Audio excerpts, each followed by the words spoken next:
இயேசு கிறிஸ்துவின் இணைய நாமத்தில் உங்களை யாவரையும் நான் வாழ்த்துகின்றேன். பிரியமானவர்களே, குறிப்பாக இந்த பேண்டமிக் காலகட்டத்தில் நீங்களும் நானும் பலவிதமான சோதனைகள், கஷ்டங்கள், வேதனைகள் மத்தியிலே நாம் விசுவாச ஓட்டத்தை ஓடுகிறவர்களாக இருக்கின்றோம். இருப்பினும் ஜீவனுள்ள ஆண்டவரை நீங்களும் நானும் நம்புகிறபடியினால், விசுவாசிக்கிறபடியினால் நாம் தொடர்ந்து அவரை பார்ப்போமாக. இந்த நாளிலே குறிப்பாக உத்தமத்தில் உறுதியாய் நிற்பது என்ற தலைப்பிலே உங்களோடு நான் பகிர்ந்து கொள்ள நான் ஆசைப்படுகிறேன். உத்தமத்தில் உறுதியாய் நிற்பது. யோபு 2ஆம் அதிகாரம் முதல் 10 வசனங்கள் ஆதாரமாக வைத்து உங்களோடு பகிர்ந்து கொள்ள நான் ஆசைப்படுகிறேன். ஜெபம் செய்வோம். கிருபையும் சத்தியமும் நிறைந்த நல்ல ஆண்டவரே, எங்களை முற்றிலும் அறிந்திருக்கிறவர் நீர். இந்த உலகத்திலே நாங்கள் வாழும்போது கர்த்தாவே, நாங்கள் எதை எதிர்நோக்கி கொண்டிருக்கின்றோம், எவ்வாறாக ஜீவித்துக் கொண்டிருக்கின்றோம், எங்களுடைய முழு விசுவாசம் யாரை சார்ந்திருக்கிறது என்பதை கூட நீர் அறிந்திருக்கிறீர். விசுவாசிகளாக, சீஷர்களாக, ஊழியர்களாக, உடைய பிள்ளைகளாக காணப்படுகிற நாங்கள் உத்தமத்திலே உறுதியாய் நிற்பதற்கு கற்றுக்கொள்ள எங்களோடு பேசும், எங்களை உற்சாகப்படுத்தும். உடைய ஜீவனுள்ள வார்த்தையை கொண்டு எங்களோடு கூட இடைப்படும். இயேசுவின் நாமத்தில் ஜெபிக்கிறோம். ஆமேன். பிரியமானவர்களே, குறிப்பாக இந்த காலகட்டத்தில் விசுவாசிகள், சீஷர்கள், தேவ ஊழியர்கள் யாவரும் உத்தமமான ஜீவிப்பது ஆண்டவர் விரும்புகிறார். குறிப்பாக கிறிஸ்துவ விசுவாசத்தில் நீங்களும் நானும் உத்தமமாக நடந்து கொள்வது, உத்தமமாக உறுதியாய் நிற்பது ஆண்டவர் அதிகமாக எதிர்பார்க்கின்றார். இது இருக்கும் என்றால், இந்த உத்தமமான வாழ்க்கை உறுதியாய் நாம் நிற்போம் என்றால், அது எதை காட்டும் என்றால், உலகத்துக்கு ஒப்பாக வெளிச்சமாக நீங்களும் நானும் காணப்படுவோம். உலகத்துக்கு ஒப்பாகவும் வெளிச்சமாகவும் இருக்க வேண்டும் என்று ஆண்டவர் விரும்புகிறதை உத்தமத்தில் உறுதியாய் நிற்பதன் மூலம் நீங்களும் நானும் வெளிப்படுத்த முடியும். அதன் வழியாக கர்த்தராகிய தேவனை பிரியப்படுத்துவதும் அவரை மகிமைப்படுத்துவதும் நம்மளுடைய வாழ்க்கை முறை அமையும் என்று நாம் அறிந்து கொள்ள வேண்டும். பிரியமானவர்களே, இந்த காலகட்டத்தில் இந்த உத்தமத்தில் உறுதியாய் நிற்பதை குறித்து நாம் எவ்வாறாக வாழ முடியும் என்பதை நாம் கற்றுக்கொள்ள நாம் ஆண்டவருடைய வார்த்தையை நாம் பார்ப்போமாக. குறிப்பாக நீங்களும் நானும் யோபுடைய வாழ்க்கையை சற்று யோசித்து சிந்தித்து நாம் பார்க்க வேண்டியவர்களாக இருக்கிறோம்.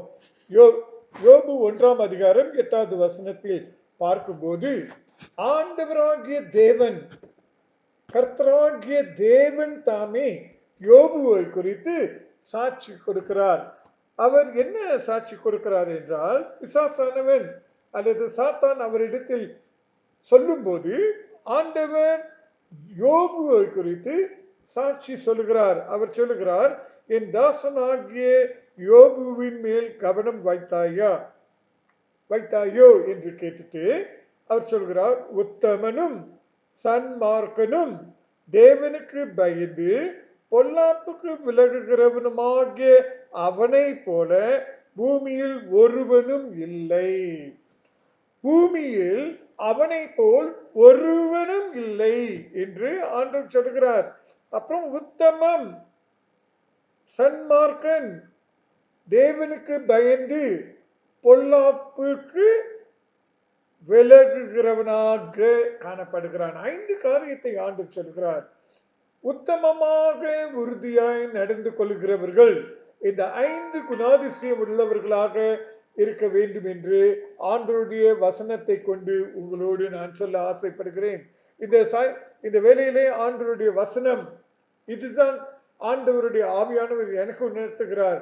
அப்ரஹாம், உலகத்தில் நீர் உத்தமமாய் உறுதியாய் நீ நடக்க வேண்டும் என்றால் யோபுவை போல யாருமே இருக்க மாட்டார்கள். ஏனென்றால் அவன் உத்தமனாக இருந்தான், சன்மார்க்கனாக இருந்தான், தேவனுக்கு பயந்து பொல்லாப்புக்கு விலகுகிறவனுமாய் இருக்கிறான்.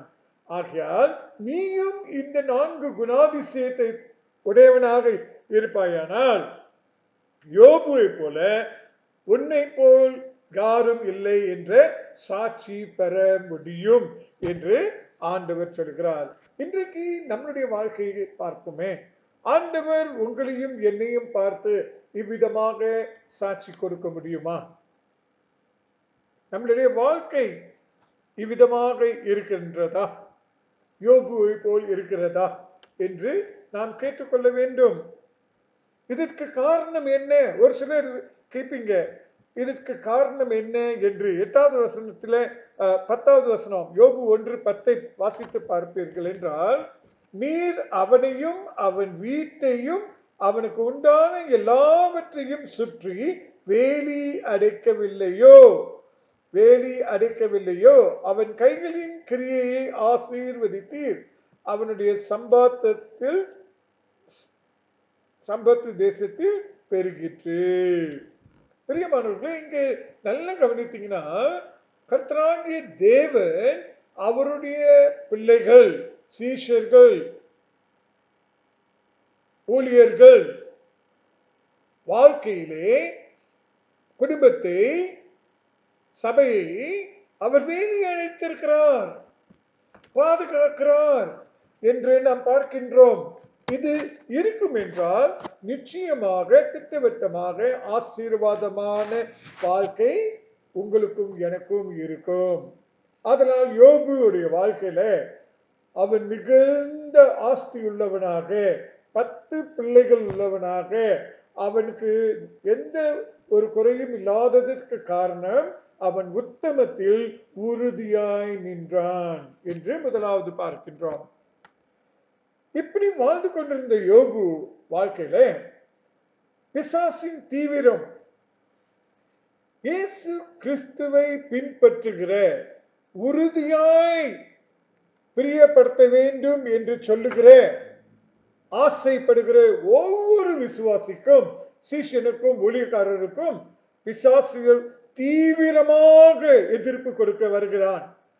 பாருங்க, யோபு 1:11 பிசாசானவன் தொடர்ச்சியாக தேவனுடைய பிள்ளையை அழிக்க வேண்டும் என்று சொல்லி அவன் கேட்பது என்னவென்று பார்ப்போமே. அதுக்கு முன்பதாக யோவான் 10:10 நீங்களும் நானும் மனப்பாடமாக சொல்லலாம். திருடவும் கொல்லவும் அழிக்கவுமே வருகிறான் அன்றி வேற ஒன்றுக்கும் வரமாட்டான். அப்ப பிசாசானவன் திருடவும் கொல்லவும் அழிக்கவுமே வருகிறான். அப்ப உங்களையும் என்னையும் அழிப்பதற்கு தீவிரமாக பிசாசானவன் செயல்படுவான். அதுதான் யோபு 1:11 வாசித்து பார்க்கும்போது, ஆனாலும் உம்முடைய கையை நீட்டி அவனுக்கு உண்டானவைகள் எல்லாம் தொடுவீரானால் அப்போது அவன் உமது முகத்துக்கு எதிரே உம்மை தூஷிக்கானோ பாரும் என்றான். பிசாசானவன் ஆண்டவரிடத்திலே என்ன சொல்கிறான்? உம்முடைய கைகளை நீட்டி தொடும், அவனுக்கு உண்டானவைகளை எல்லாவற்றையும் நீ தொடும் என்று பிசாசானவன் ஆண்டவரிடத்தில் கேட்கிறான். அதே இது யோபு 2:5வது வசனத்தை வாசிக்கும் போது அங்கேயும் பிசாசானவன் சொல்கிறான், ஆனாலும் நீர் உம்முடைய கையை நீட்டி அவன் எலும்பையும் அவன் மாம்சத்தையும் தொடுவீரானால் அப்பொழுது அவன் உமது முகத்துக்கு எதிராய் உம்மை தூஷிக்கானோ பாரும் என்றான். இப்ப அவனுக்கு இருந்த எல்லாவற்றையும், சொத்துக்கள், உடைமைகள், பிள்ளைகளே ஆண்டவர் தொட்ட பிறகு இப்ப சொந்த சரீரத்தை, சுகத்தை, அவனுடைய பலத்தை தொடுவதற்கு பிசாசானவன் ஆண்டவரிடத்தில் உத்தரவு கேட்டான். பிரியமானவர்களே, இன்றைக்கு பிசாசானவன் ஆண்டவருக்கு உண்மையாக உத்தமமாக பிரியமாக ஜீவிக்க வேண்டும் என்று ஆசைப்படுகிறவர்களுக்கு விரோதமாக கர்த்தராகிய தேவனிடத்தில் அவன் உத்தரவு கேட்கின்றான். நீர் வேலியை அடைத்திருக்கிறதுனால வேலியை எடுத்து போடும், தொடும், உம்முடைய கையை நீட்டி தொடும், அவனுடைய உடைமைகளில் எல்லாம் பிள்ளைகள் எல்லாம் தொடும் என்று அவன் கேட்டான். அப்புறம் 2வது அதிகாரத்துல அவனுடைய சரீரத்தை தொடும் என்று கேட்டான்.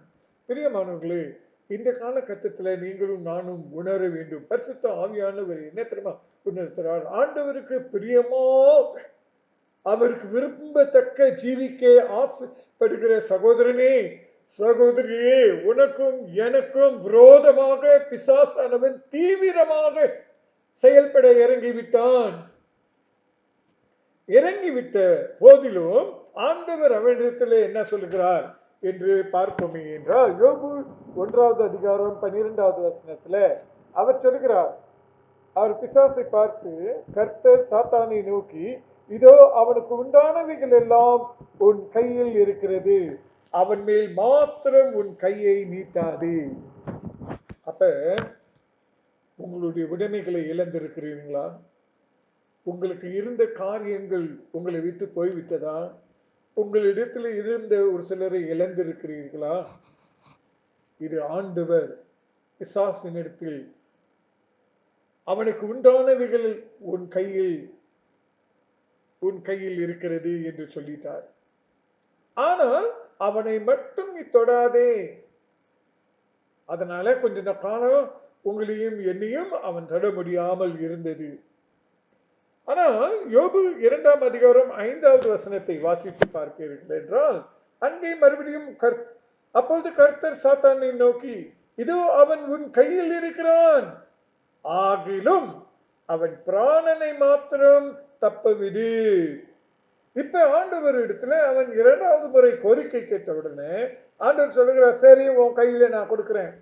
இப்ப நீங்களும் நானும் பிசாசின் கையில் தீவிரமாக அழிக்க வேண்டும் என்கிற பிசாசின் கையில் இருக்கின்றோம். ஆண்டவர் அப்படித்தான் சொல்கிறார், அவன் உன் கையில் இருக்கிறான், ஆகிலும் அவன் பிராணனை மாத்திரம் தப்பவிடு, உயிரை மட்டும் நீ ஒன்றும் தொடாத, உயிரை மட்டும் நீ எடுக்க முடியாது என்று ஆண்டவர் சொல்லுகிறார். அப்ப என்ன பார்க்கிறோம் என்றால், பிரியமானவர்களே, யோபுடைய அவனுக்கு இருந்த பிள்ளைகள் எல்லாம் இழந்து, அவனுடைய உடைமைகள் எல்லாம் இழந்தான். அவன் பிசாசு தீவிரமாக அழித்தால் அந்த அழிவின் நிமித்தம் யோபு ஆண்டவரை தூஷிப்பான் என்று நினைத்தான். ஆனால் யோபு அப்படி செய்யவில்லை. 2வதாக அவன் சொந்த சரீரத்தை பாதிப்பு வந்தது. உச்சன் தலையிலிருந்து உள்ளங்கால் வரையிலும் கொப்பளமாக அவன் கட்டி வந்தது என்று நாம் பார்க்கின்றோம். முழு சரீரத்தையும் பாதித்தது. அதிலும் கூட யோபு ஆண்டவரை தூஷிக்கவில்லை. ஆண்டவர் சொல்லிட்டாரு, அவனுடைய சரீரம் அவனுடைய உடம்பு கையில் இருக்கிறது, ஆனால் உயிரை மட்டும் தொடாத என்று தப்புவிக்க வேண்டும் என்று ஆண்டவர் கட்டளையிட்டார். அதனால்தான் இன்னைக்கு பாடுகள், கஷ்டங்கள், வியாதிகள், தொல்லைகள் எல்லாம் கடந்து சென்றாலும் நம் உயிரை மட்டும் அவன் தொட முடியாது, நம்மளுடைய ஜீவனை தொட முடியாது. அது ஆண்டவர் கையில் மட்டும்தான் இருக்கிறது என்று பார்ப்போம்.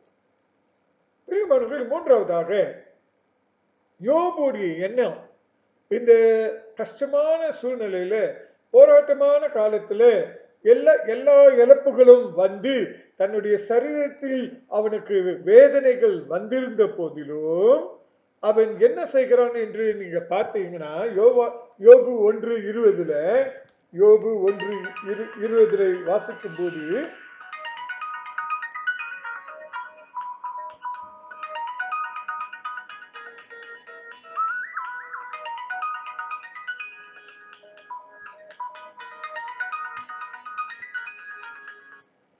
யோபு 1:20 வாசிக்கும் போது, அப்பொழுது யோபு எழுந்திருந்து தன் சால்வாயை கிழித்து தன் தலையை சிரைத்து தரையிலே விழுந்து பணிந்து, நிர்வாணியாய் என் தாயின் கர்ப்பத்திலிருந்து வந்தேன், நிர்வாணியாய் அவரிடத்துக்கு திரும்புவேன்.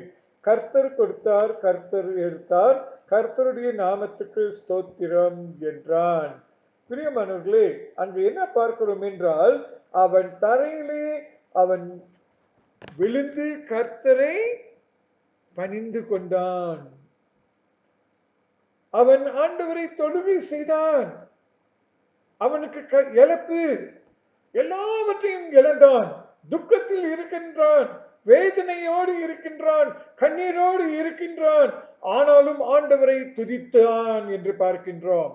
இன்றைக்கு ஆவியானவர் உணர்த்துகிறார், நம்முடைய நிலைமை எப்படி இருந்தாலும் ஜீவனுள்ள ஆண்டவரை நாம் துதிக்க வேண்டும், ஆராதிக்க வேண்டும் என்று ஆண்டவர் உணர்த்துகிறார். அது மட்டுமல்ல, யோபு 2:10 நீங்க வாசித்து பார்ப்பீர்கள் என்றால், அதுக்கு அவன்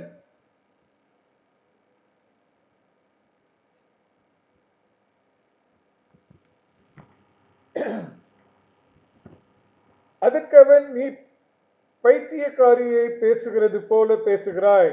தேவன் கையில் நன்மை பெற்ற நாம், தேவன் கையிலே நன்மை பெற்ற நாம் தீமையை பெற வேண்டாமோ என்றான்.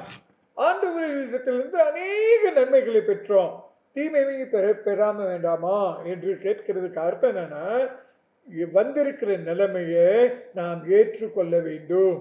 ஆண்டவருடைய பிள்ளைகளாக, ஆண்டவருடைய சீஷர்களாக, ஆண்டவருடைய ஊழியர்களாக இருக்கிற நீங்களும் நானும் நம்முடைய வாழ்க்கையிலே உத்தமத்திலே உறுதியாய் நிற்போம் என்றால் வருகிற காரியத்தை ஏற்றுக்கொள்ள வேண்டும்.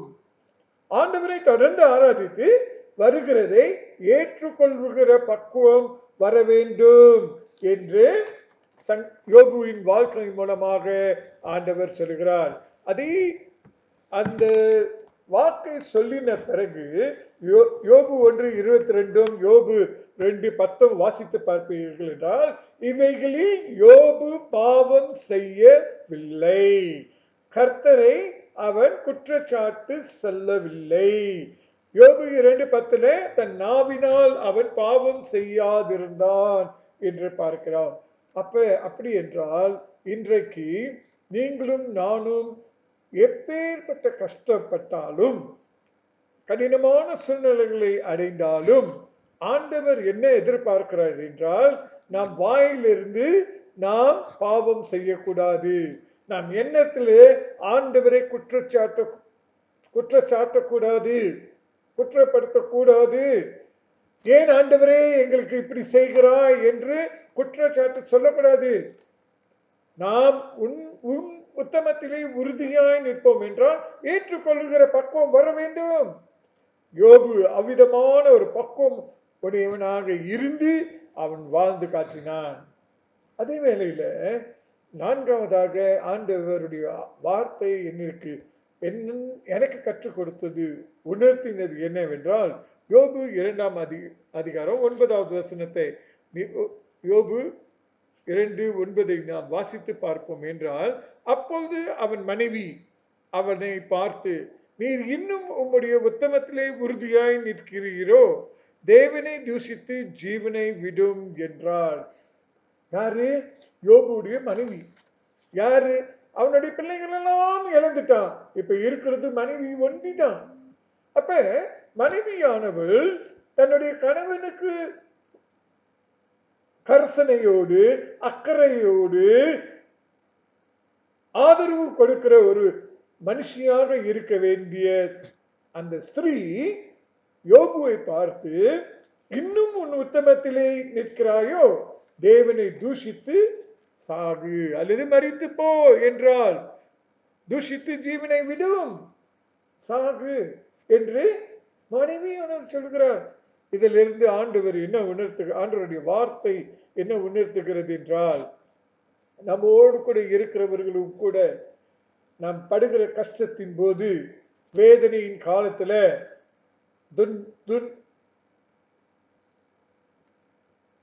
படுகிற துன்பம் சமயத்துல உங்களை விட்டு என்னை விட்டு விலகி போவார்கள். யாரையுமே நீங்களும் நானும் சார்ந்திருக்க முடியாது, கூடாது என்று ஆவியானவர் உணர்த்துகிறார். இந்த காலகட்டத்தில் இதை உணர்ந்து வாழ கத்துக்கணும். பிரியமானவர்களே, உத்தமத்திலே உறுதியாய் நிற்க வேண்டும் என்றால் ஆண்டவரை மட்டும் சார்ந்திருக்க வேண்டும். மற்றவர்களை சார்ந்திருந்தோம் நிச்சயமாக விழுந்துருவோம். யோபு தன் மனைவியை நேசித்தான். அவனுக்கு குடும்பம் இருந்தது. ஆனால் எல்லாவற்றையும் இழந்தும் தன்னுடைய மனைவி இருக்கிறதுனால அவன் உத்தமத்துல அவளோடு வாழ்ந்தான். ஒரு தவறான வார்த்தை வாயிலிருந்து வந்ததே இல்லை. பாவம் செய்யவில்லை. அவ்வளோ இழப்பு, அவ்வளோ கஷ்டம். யோபுவை போல நீங்களும் நானும் படலங்க இன்னும்.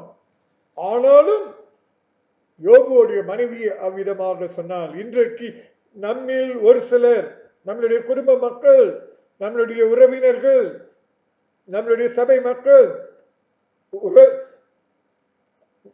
நண்பர்கள் ஒருவேளை உங்களையும் என்னையும் பார்த்து கேலி செய்து, இன்னும் உத்தமத்தில் இருக்கிறாயா, இன்னும் உன் விசுவாசத்தை பிரித்து கொண்டிருக்கிறாயா, விட்டுட்டு நீ வா, உலக வாழ்க்கை வாழலாம் என்று கூப்பிடலாம். ஆனால் யோபு தன் உத்தமத்திலே உறுதியாய் நின்றான். இன்றைக்கு நீங்களும் நானும் கூட நம்மளுடைய கிறிஸ்துவ விசுவாசத்தில உத்தமமாக உறுதியாக நிற்க வேண்டும் என்று ஆண்டவர் விரும்புகிறார். பிரியமானவர்களை, முடிவாக நான் சொல்ல ஆசைப்படுகிறது, யோபு கடைசி அதிகாரங்களில் வாசித்து பார்ப்பீர்கள் என்றால், அவன் தன் உத்தமத்திலே உறுதியாய் நின்றபடியினால் அவன் இழந்ததை எல்லாம் இரட்டிப்பாக பெற்றுக்கொண்டான். பிரியமானவர்களே, அவனை இழந்தது எல்லாம் இரட்டிப்பாக பெற்றுக்கொண்டான். நல்லா வாசிச்சு பார்த்தீங்கன்னா, பிள்ளைகள் 10 அவனுக்கு திரும்ப கொடுக்கப்பட்டது, ஆஸ்திகள் எல்லாம் வந்தது. ஆனால் ஒரே மனைவி தான். இரட்டிப்பான ஆசீர்வாதம் சொல்லிட்டு 2 மனைவி தேடக்கூடாது. ஒரே மனைவியோடு யோபு இழந்ததையெல்லாம் பெற்றுக்கொண்டான் என்று நாம் பார்க்கிறோம். காரணம் ஒன்றே ஒன்று, தன் உத்தமத்திலே உறுதியாய் நின்றான். பாடுகள், கஷ்டங்கள், இழப்புகள், சரீரத்தில் வியாதி, வலி, வேதனை, எரிச்சல், துன்பம், கண்ணீர் எல்லாம் வந்தது. ஆனாலும் உத்தமத்தை விடவிடலை, உத்தமத்திலே உறுதியாய் நின்றான். இன்றைக்கு நீங்களும் நானும் இந்த வாதையான காலத்துல உறுதியாக நின்று கற்றுக்கொள்ள ஆண்டவர் அழைக்கிறார். கட்டாயமாக ஆண்டவர் ஆசீர்வதிப்பாராக. உங்களையும் என்னும் இரட்டிப்பான ஆசீர்வாதத்தில் ஆசீர்வதிக்க விரும்புகிறார். நிற்போமா? ஜெபம் செய்வோம். கிருபையும் சத்தியம் நிறைந்த நல்ல ஆண்டவரே, இந்த நாளுக்காக நாங்கள் நன்றி செலுத்துகிறோம். யோபுடைய வாழ்க்கை மூலமாக நீர் எங்களோடு பேசினதுக்காக நன்றி. மறுபடியும் ஞாபகப்படுத்தினதுக்காக நன்றி. உத்தமத்திலே உறுதியாய் நிற்க எங்களுக்கு கற்றுக்கொடும் கர்த்தாவே. எந்த விதத்திலும் நாங்கள் உத்தமத்தை விடாதபடி, சூழ்நிலைகளை எங்களை மாற்றாதபடி, மனிதர்கள் எங்களை மாற்றாதபடி, உமக்கு உண்மையும் உத்தமமாக நாங்கள் வாழ்ந்து பூமிக்கு, உலகத்துக்கு நாங்கள் உப்பாக வெளிச்சமாய் ஜீவித்து சாட்சியிட்டு உமக்கு மகிமை கொண்டு வரும் பிள்ளைகளாக, சிஷ்யர்களாக, ஊழியர்களாக இருக்க வழி நடத்தி ஆசீர்வதிக்க வேண்டும் என்று கர்த்தரும் மீட்பருமாகிய இயேசுவின் நாமத்தில் ஜெபிக்கிறோம் பரிசுத்தமுள்ள பிதாவே. ஆமேன், ஆமேன்.